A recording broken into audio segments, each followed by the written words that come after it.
ఆదినారాయణాయనుచు నాలుకతోడ బలుక నేర్చిన వారి పాదములకు సాష్టాంగముగ నమస్కారమర్పణ చేసి ప్రస్తుతించెదనయ్య బహువిధములా.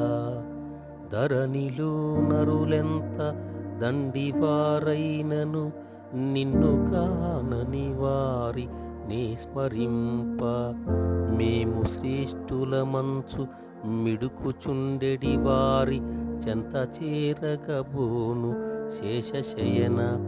పరమ సాత్వికులైన నీ భక్తవరుల దాసులకు దాసుడను సుమి దాత్రిలోనా.